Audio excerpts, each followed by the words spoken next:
Financial Intelligence, written and published by Rich Audiobooks. Money flows like water. It easily slips through our fingers when we're not paying attention. In today's digital age, with contactless payments and subscription services multiplying, tracking our spending has become both more crucial and more challenging than ever before. The foundation of financial intelligence begins with a simple yet powerful principle: knowing exactly where your money goes. Consider how most people handle their finances. They receive their paycheck, pay their major bills, and then watch their bank balance gradually decrease throughout the month, often with little understanding of what consumed their hard-earned money. This passive approach to money management keeps many trapped in a cycle of living paycheck to paycheck, regardless of their income level. The truth is, income size matters far less than spending awareness when it comes to building wealth. Lesson 1. Know where every dollar goes. Think of your money as employees working for you. Each dollar has the potential to either build your wealth or drain your resources. When you track your spending, you become the CEO of your personal finances, making informed decisions about where to allocate your financial workforce. This mindset shift transforms spending from a mindless activity into a strategic operation that aligns with your long-term financial goals. The process begins with capturing every transaction, no matter how small. That $4.00 coffee, the $2.00 convenience store purchase, the streaming service that automatically bills your card. These seemingly insignificant expenses add up to tell the story of your financial habits. Modern technology has made this easier than ever, with numerous apps and tools that can categorize your spending automatically. However, the tool itself matters less than the consistent practice of reviewing and understanding your spending patterns. As you begin tracking your expenses, patterns emerge that often surprise even the most financially savvy people. You might discover that your random Amazon purchases amount to hundreds of dollars monthly, or that convenience food spending exceeds your grocery budget. These revelations aren't meant to induce guilt, but rather to empower you with information that can drive better decisions. The next layer of spending awareness involves understanding the difference between fixed and variable expenses. Fixed expenses like rent, car payments, and insurance premiums form the foundation of your monthly budget. Variable expenses, dining out, entertainment, shopping, represent areas where you have more control and opportunity for adjustment. This knowledge becomes powerful when you need to increase savings or redirect money toward investments. Beyond basic tracking lies the art of spending analysis. This means looking at your expenses through multiple lenses: needs versus wants, value received versus money spent, and most importantly, whether each expense moves you closer to or further from your financial goals. This analysis often reveals spending that doesn't align with your stated priorities, creating natural opportunities for adjustment without feeling deprived. The ultimate goal isn't to account for every penny perfectly, but to develop an intuitive understanding of your money flow. This awareness becomes second nature, guiding your financial decisions automatically. You'll start to feel a slight resistance before making impulse purchases, not because you're forcing yourself to be frugal, but because you've developed a natural awareness of how that money could be better utilized. Money awareness also reveals opportunities for wealth building that might otherwise go unnoticed. When you know exactly where your money goes, you can identify funds to redirect toward investments, debt reduction, or business opportunities. This clarity transforms your relationship with money from reactive to proactive, from spending to investing, from confusion to confidence. Your financial intelligence journey begins here, with this fundamental step of tracking and understanding your money flow. Lesson 2. Understand the difference between assets and liabilities. The path to building wealth begins with a fundamental shift in how we classify what we own and what we owe. Most people have been taught a simplified version: assets are things you own and liabilities are things you owe. While technically correct, this basic definition masks a more profound truth that the wealthy understand intrinsically that assets put money in your pocket, while liabilities take money out. Your home, despite being called an asset by your bank and real estate agent, is actually a liability for most people. It requires constant cash outflow through mortgage payments, property taxes, insurance, maintenance, and utilities. This reality doesn't mean you shouldn't own a home, but it demonstrates how conventional wisdom often leads people astray in their wealth-building journey. The wealthy look at their possessions through a different lens, always asking, is this generating income for me, or is it consuming my resources? Consider a rental property as a contrasting example. While it may look similar to your personal residence from the outside, it functions very differently in financial terms. A well-chosen rental property generates monthly income that exceeds its costs, creating positive cash flow. This additional income stream makes it a true asset, even though it might carry a mortgage like your home. The distinction lies not in whether you own something outright, but in its impact on your monthly cash flow. This perspective transforms how you evaluate purchases and investments. A car dealership might try to convince you that a new luxury vehicle is an asset, but the moment you drive it off the lot, it begins depreciating and demanding resources through payments, insurance, and maintenance.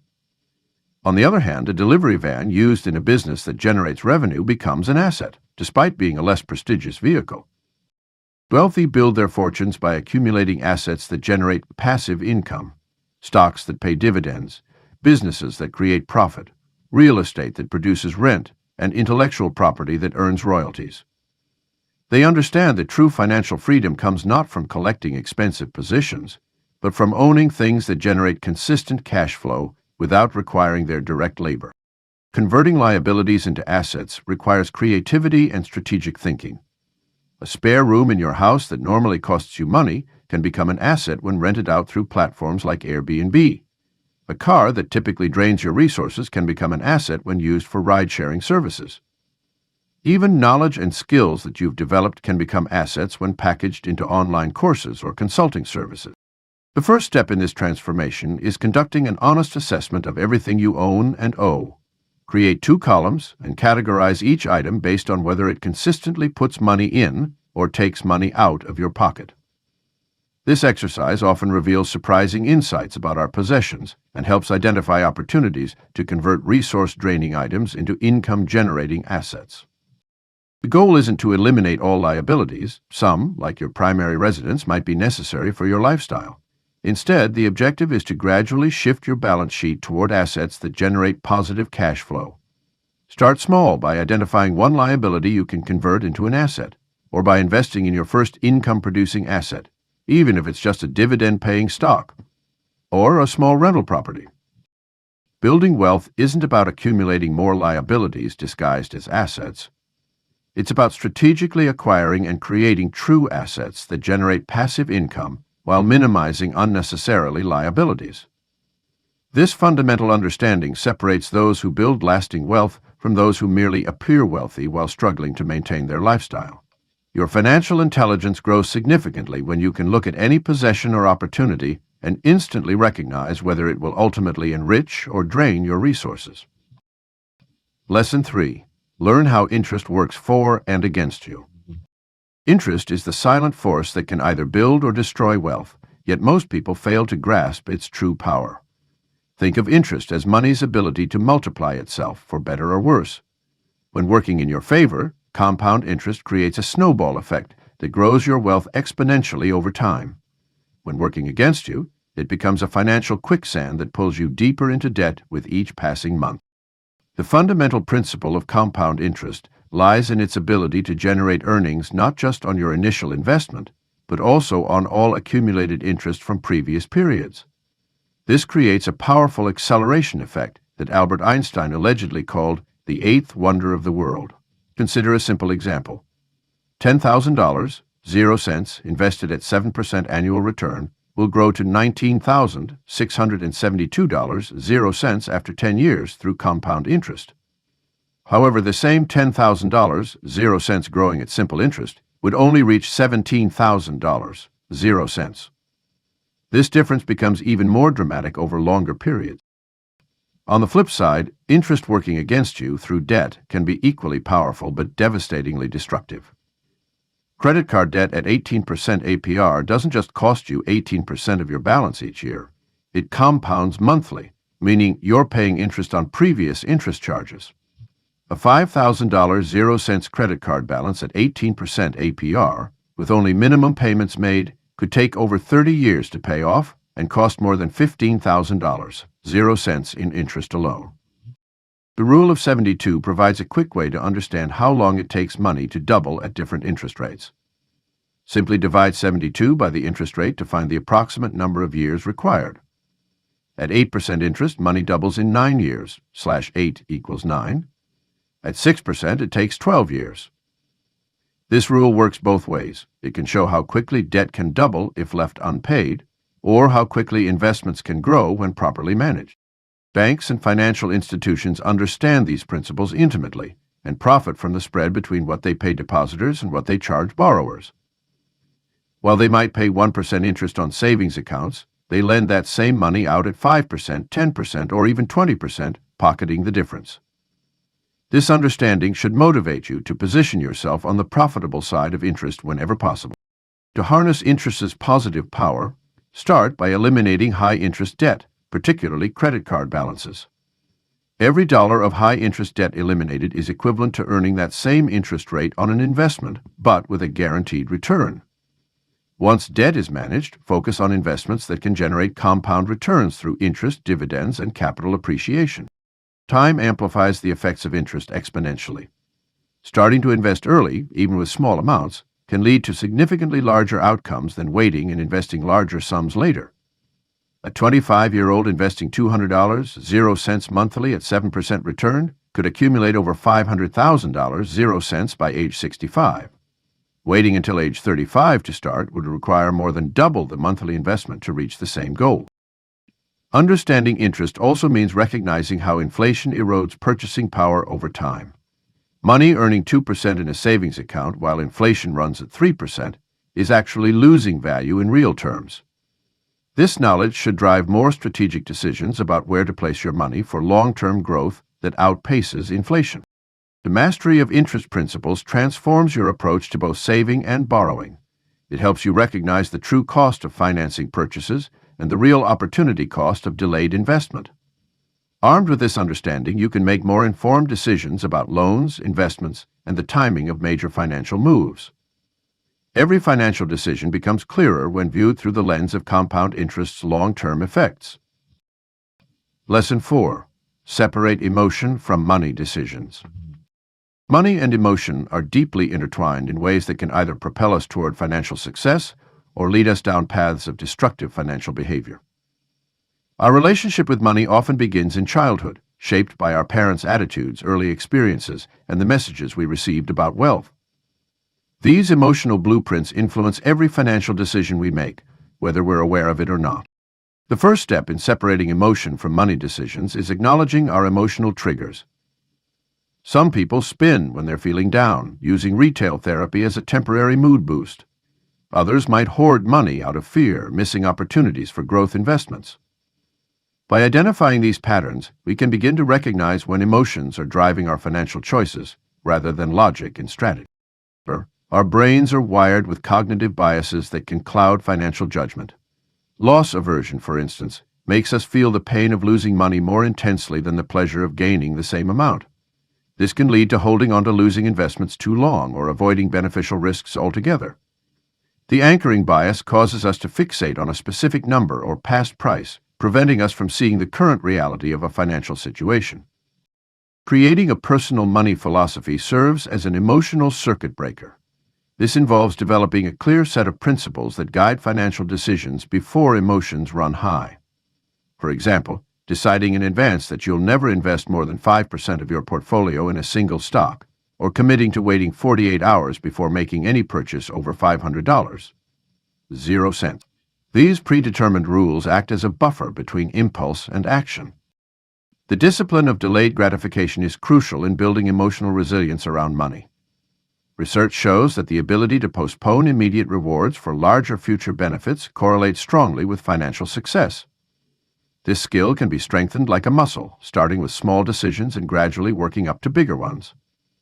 Each time you choose to save or invest instead of spend, you're building this vital capability. Rational investment choices require a systematic approach that removes emotion from the equation. This means establishing clear criteria for investments based on data and analysis rather than hunches or hot tips.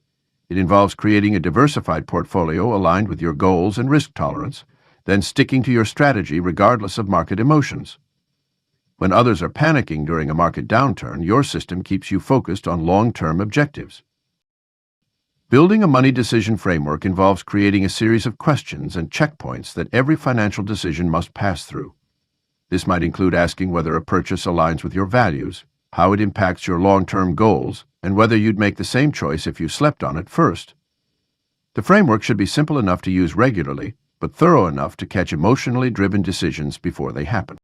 Real financial intelligence emerges when we can observe our emotional responses to money without being controlled by them. This doesn't mean becoming cold or detached about finances. It means developing the awareness and tools to make choices based on careful consideration rather than emotional impulse. With practice, this separation of emotion from money decisions becomes more natural, leading to clearer thinking and better financial outcomes.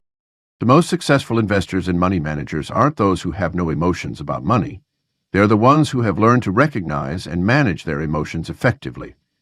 They understand that feelings about money are natural and inevitable, but they've developed systems and habits that allow them to act based on strategy rather than sentiment.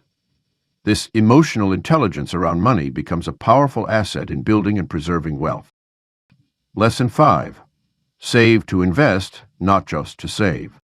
Saving money is often celebrated as a virtue, but there's a crucial distinction between saving for safety and saving for growth. Many people pride themselves on maintaining a healthy savings account, watching their balance grow month after month. While having cash reserves is important, treating saving as the end goal rather than a stepping stone to investing can significantly limit your financial potential. The fundamental problem with pure saving is that money loses value over time due to inflation. That means the $10,000 0 cents you carefully tucked away today will have less purchasing power in 5 or 10 years. This is where the transition from saver to investor becomes critical. Investing allows your money to generate additional money, potentially outpacing inflation and creating real wealth over time. Think of saving as gathering potential energy, like water building up behind a dam. Until you release that energy by investing it strategically, it's not doing the work it could be doing. The key is to maintain enough savings for emergencies and short-term needs, while deploying excess funds into investments that can generate returns. This doesn't mean gambling with your money or making risky bets. It means understanding different investment vehicles and choosing ones that align with your goals and risk tolerance. Investment vehicles come in many forms, each serving different purposes.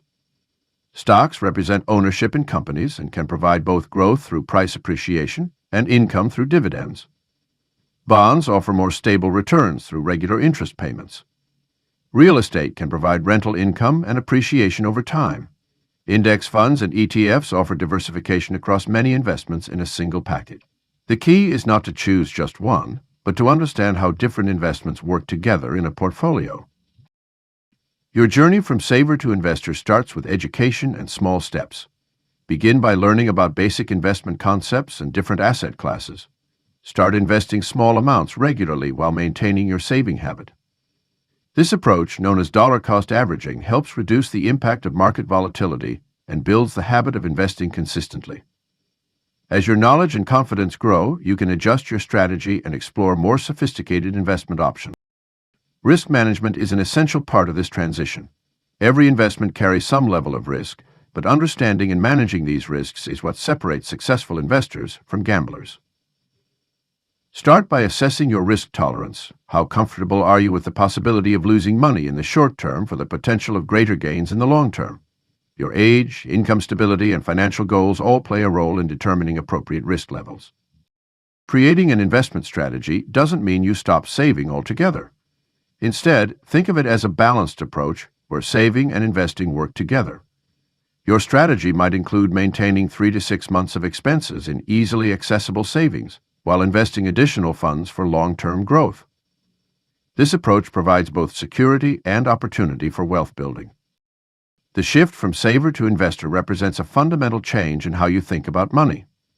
Instead of seeing money as something to accumulate and protect, you begin to view it as a tool for creating more wealth. This mindset shift is often what separates those who build significant wealth over time from those who simply maintain their financial position. The goal is to make your money work as hard as you do, generating returns while you sleep and creating multiple streams of income over time. Lesson 6. Track net worth, not just income. Most people obsess over their income, celebrating raises and bonuses while missing the bigger picture of their financial health. Your income is like a river flowing into a lake. The river's flow rate matters, But what truly counts is how much water accumulates in the lake over time. Your net worth is that lake, representing the true measure of your financial progress and stability. Net worth is simply the total value of what you own minus what you owe. This straightforward calculation reveals more about your financial position than any paycheck ever could. A person earning $200,000, 0 cents annually, but carrying $300,000, 0 cents in debt with few assets, may be worse off than someone earning $80,000, 0 cents, with no debt and $200,000, 0 cents in investments. The latter has built a foundation for wealth, while the former remains trapped in a high-income, low-wealth cycle. Understanding your net worth requires regular assessment of your assets and liabilities. Assets include cash, investments, real estate, businesses, and anything else that has value and could be converted to cash. Liabilities encompass all debts, from mortgages and car loans to credit card balances and student loans. The gap between these two numbers tells the real story of your financial progress, regardless of how much you earn. The wealthy focus intensely on growing their asset column while minimizing liabilities. They understand that high income alone doesn't guarantee wealth. It's what you do with that income that matters. They direct their earnings toward investments that appreciate over time, like real estate, stocks, or business ownership. These assets often generate additional income streams, creating a snowball effect that accelerates net worth growth. Creating a net worth growth plan starts with establishing clear milestones. Rather than targeting a specific salary, set goals for your net worth at different ages or life stages. These milestones might include reaching zero net worth, then progressing to $100,000, 0 cents, $500,000, 0 cents, and beyond. Each milestone requires different strategies and presents unique challenges, from debt elimination in the early stages to asset protection and optimization later on. The frequency of tracking matters as much as the tracking itself. Monthly net worth calculations help you stay focused on the bigger picture while making daily financial decisions. When you're about to make a major purchase, knowing how it will impact your net worth can lead to better choices. This regular monitoring also helps identify trends in your wealth-building journey, showing which strategies are working and which need adjustment. Appreciation versus depreciation becomes a crucial consideration in net worth building. Assets that typically appreciate include well-chosen real estate, diversified investment portfolios, and profitable businesses. Depreciating assets like vehicles, electronics, and luxury items may bring satisfaction, but rarely contribute to lasting wealth. Understanding this distinction helps prioritize spending and investment decisions that support long-term net worth growth. The power of tracking net worth lies in its ability to reveal the truth about your financial progress. Income can be deceiving. High earners often feel wealthy while building little lasting value. Net worth cuts through this illusion, showing exactly where you stand on the path to financial independence. It accounts for both the obvious and hidden aspects of your financial life, from equity in your home to the long-term impact of investment choices. Building real wealth requires shifting focus from income to equity and ownership. While a good income provides opportunities for wealth building, converting that income into assets that appreciate and generate returns creates lasting financial security. Think of income as the fuel and net worth as the vehicle. You need both, but it's the vehicle that actually takes you to your destination of financial freedom. Lesson 7. Read financial statements like a pro. Financial statements tell the story of money in motion, yet many people view them as intimidating documents, filled with mysterious numbers and cryptic terminology. In reality, these statements follow logical patterns that anyone can learn to decode, offering invaluable insights into both personal finances and investment opportunities. The three fundamental financial statements, the balance sheet, income statement, and cash flow statement, work together like vital signs monitoring the financial health of any entity. The balance sheet provides a snapshot of financial position at a specific moment, showing what is owned versus what is owed, with the difference representing net worth or equity. Think of it as a financial photograph capturing a moment in time. The income statement, often called the profit and loss statement, reveals the flow of money over a period, typically a month, quarter, or year. It tracks revenues coming in and expenses going out, ultimately showing whether operations resulted in a profit or loss. This dynamic document helps identify trends, seasonal patterns, and the overall efficiency of converting effort into financial results. Perhaps most crucial is the cash flow statement, which reconciles the difference between reported profits and actual cash available.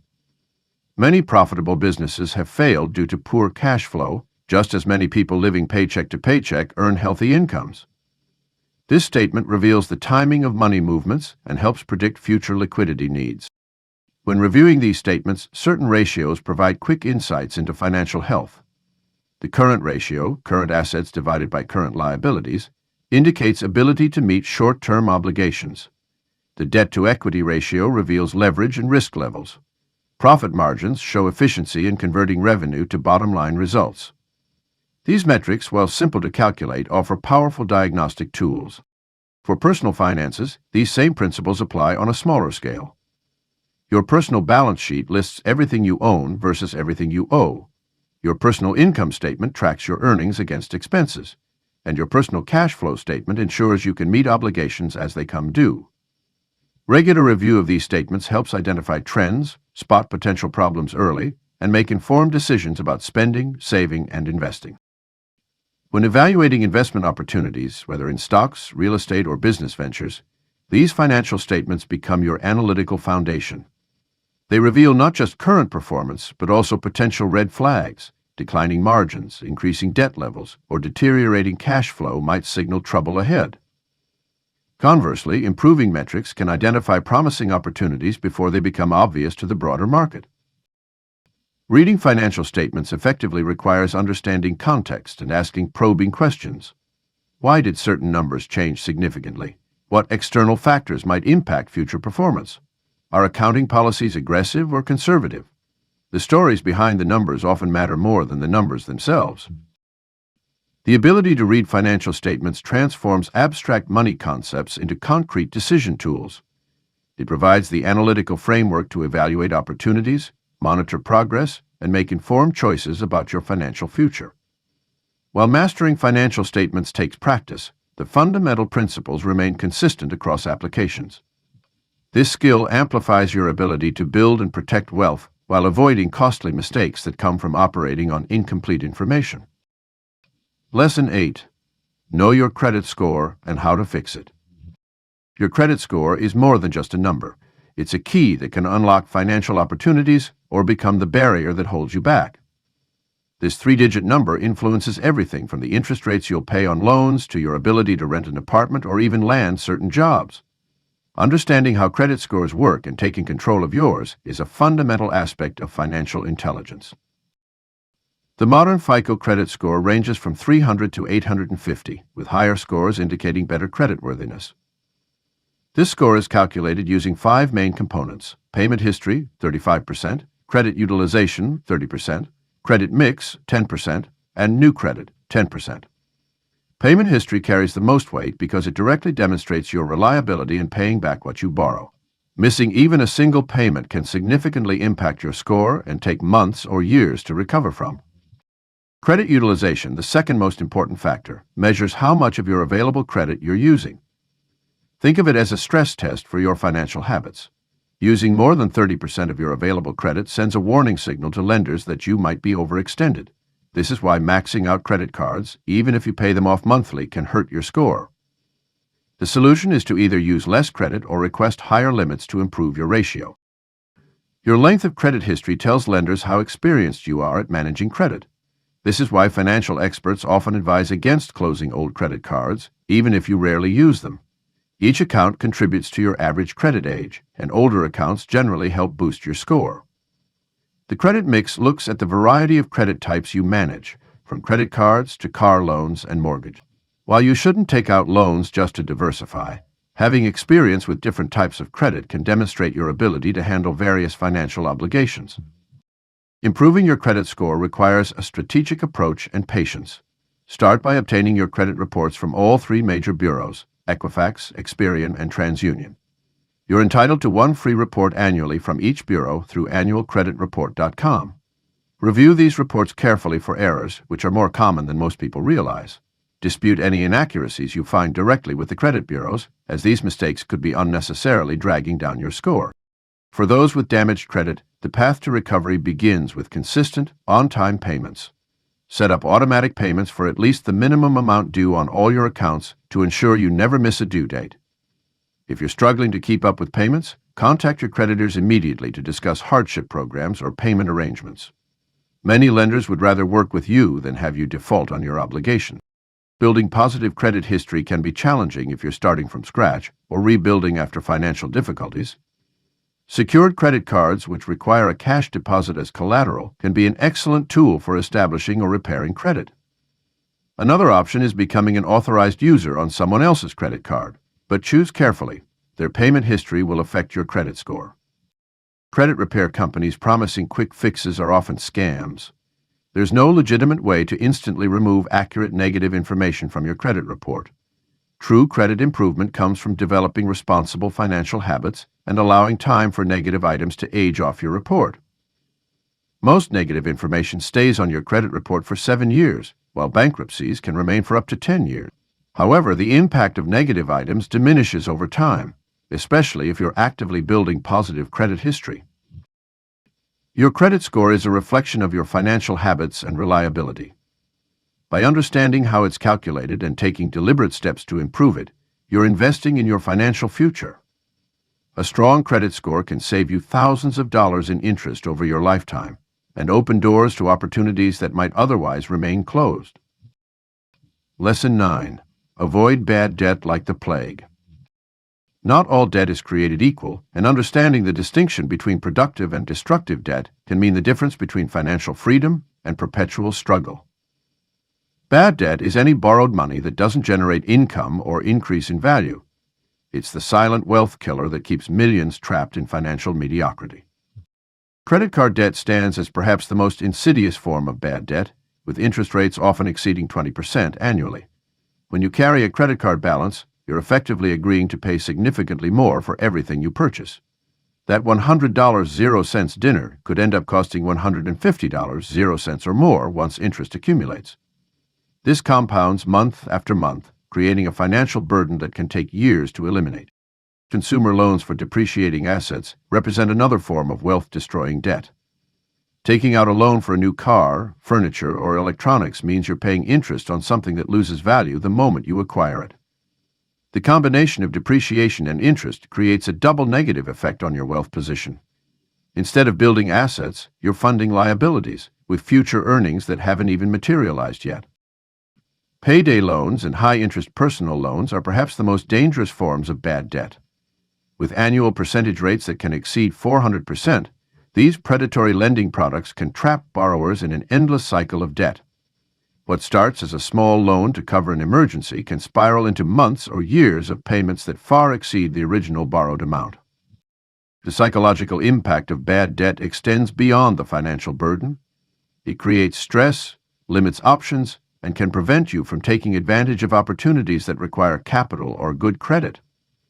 Bad debt reduces your financial flexibility and can force you to make compromises in other areas of your life, from career choices to living situations.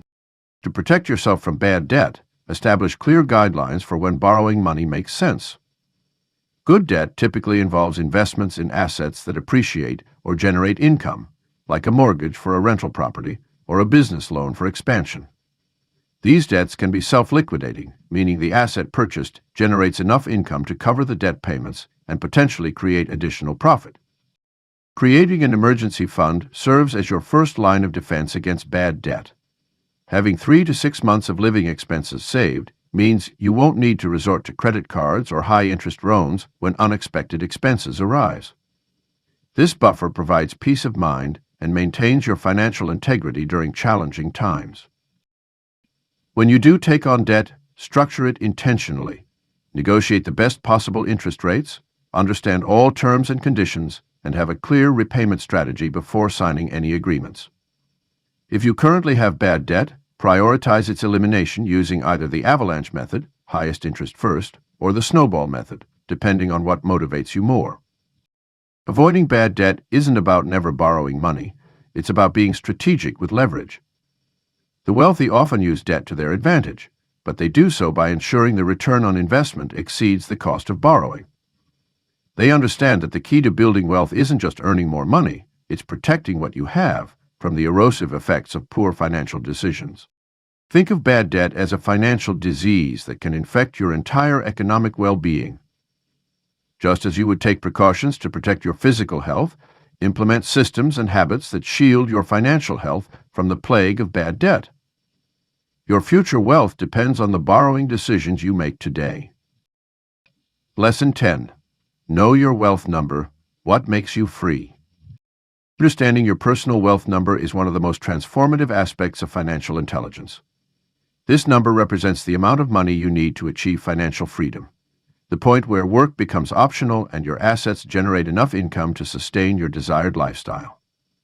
It's not about reaching an arbitrary milestone like becoming a millionaire.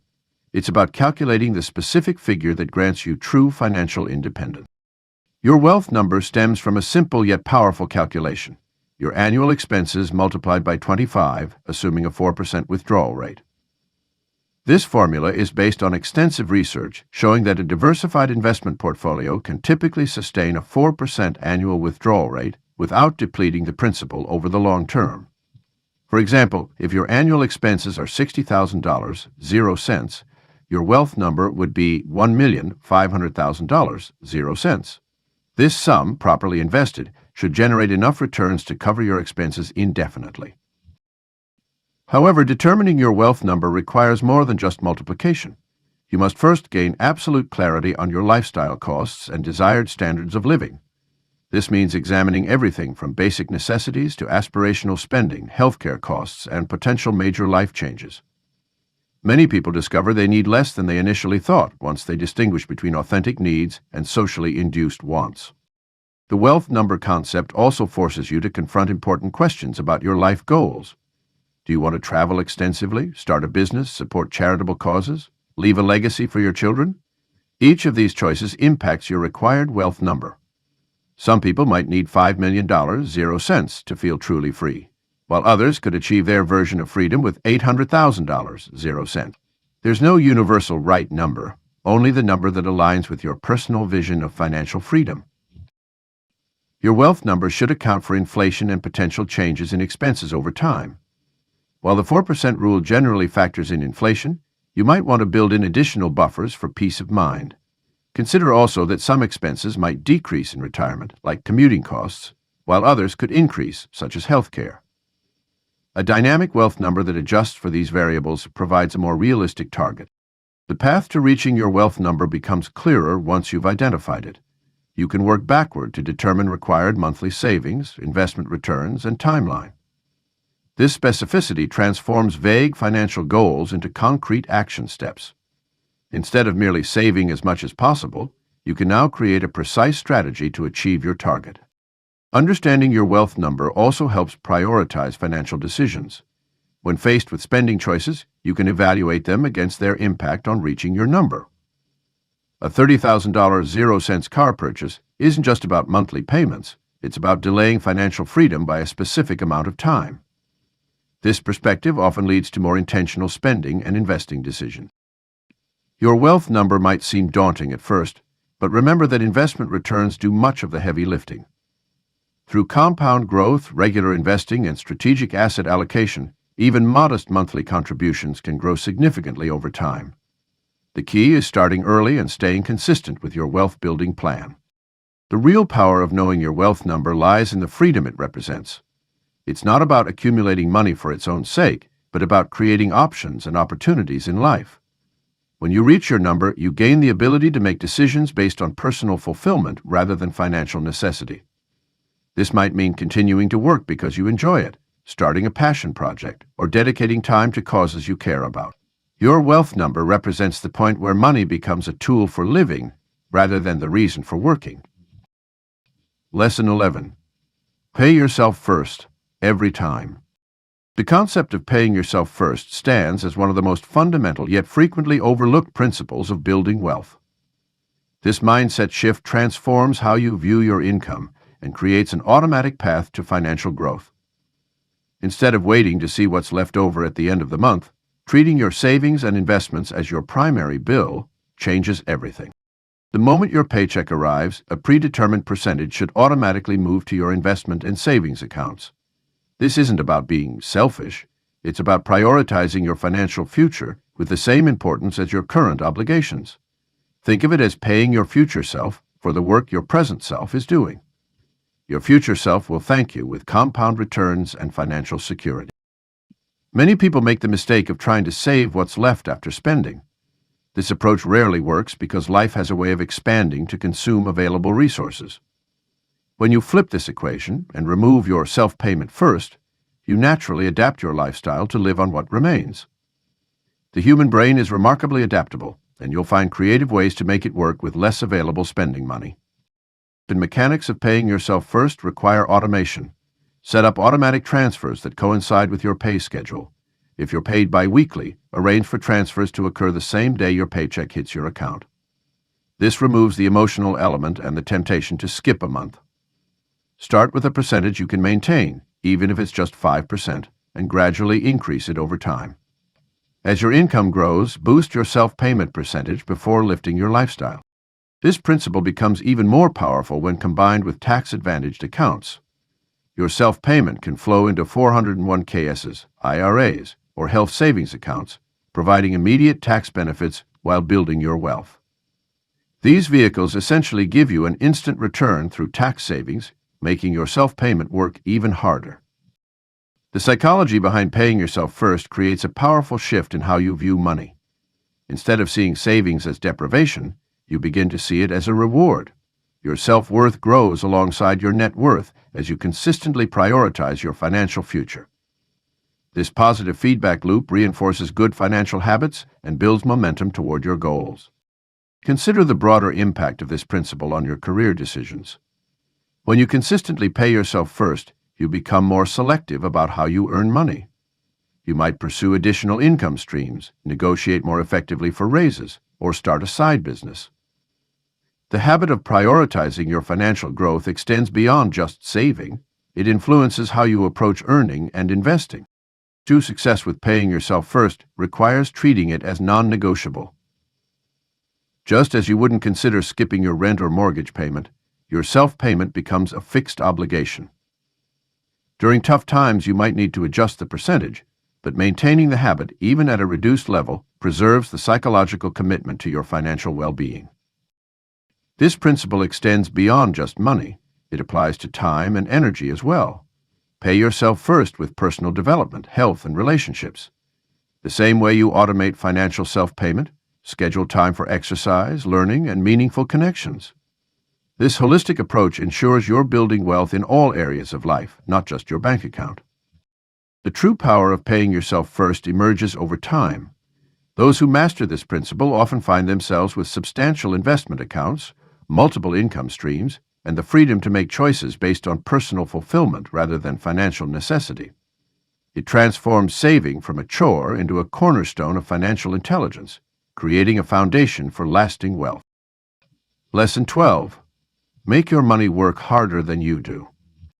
The ultimate goal of financial intelligence is to reach a point where your money generates more wealth than your labor ever could.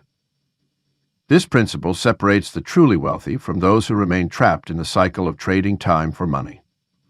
The path to making your money work harder than you do begins with understanding the mechanics of passive income and appreciating assets. Think of your money as employees in your personal enterprise. Each dollar has the potential to be a tireless worker, generating returns 24 hours a day, 7 days a week without taking vacations or calling in sick.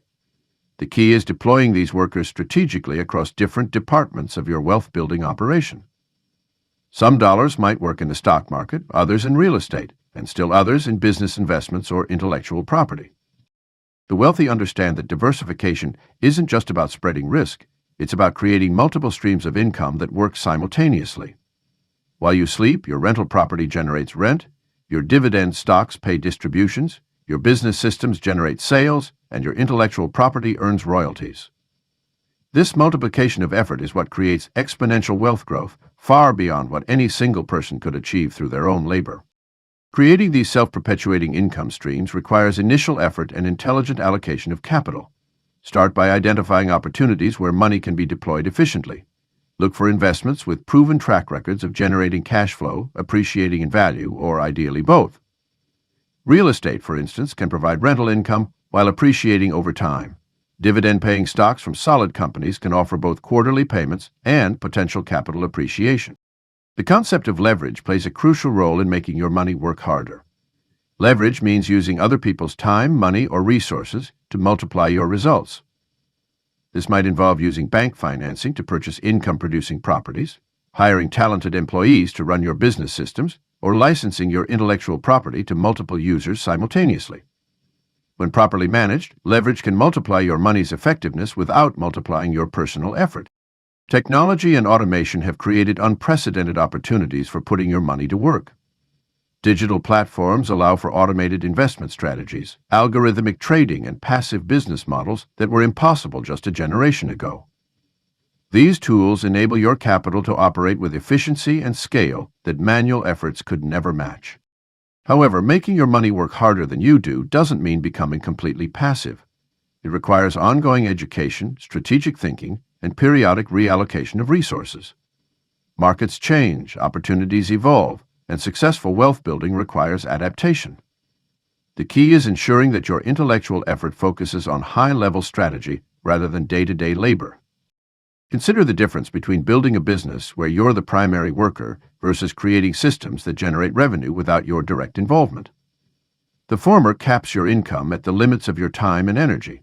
The latter allows for unlimited scaling as your money does the heavy lifting. This might mean developing automated marketing systems, creating digital products that sell while you sleep, or investing in businesses where skilled managers handle daily operations. The true measure of financial intelligence is the ratio between your passive income and your active effort. As this ratio improves, you gain not just wealth, but also time freedom. Your money becomes an army of tireless workers, each deployed strategically to generate returns while you focus on living life on your terms. This is the ultimate goal of financial intelligence, creating a self-sustaining ecosystem of wealth that grows through the power of compound returns, smart systems, and leveraged opportunities. Transforming your money into a harder worker than yourself is a gradual process. Start with small experiments in passive income generation, learn from both successes and failures, and continuously reinvest in what works. Over time, these efforts compound into a powerful wealth generation machine that operates independently of your daily labor, creating true financial freedom.